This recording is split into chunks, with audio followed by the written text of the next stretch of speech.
Okay korang, ini adalah apa namanya, solar. Okay, nampak okay, dia ada manual book dia. Ada manual book dia. Okay, untuk guna.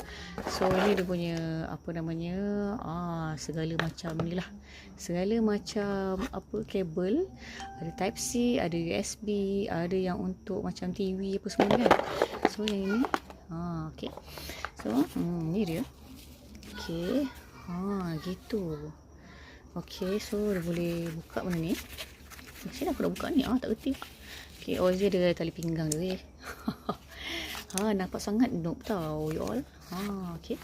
Okay, nampak tak? Ni dia punya panel solar dia. Okay, panel solar dia, nampak tak? Comel ni. Okay. Ni dia punya panel solar dia. Okay. Nampak tak? Okay, panel solar ni kalau kita pasang dekat untuk dapatkan cahaya matahari, pasang dekat untuk pastikan dia kena ni apa cahaya matahari lah.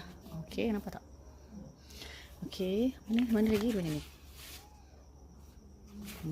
Kan gitu. Okay, then okay, nampak tak?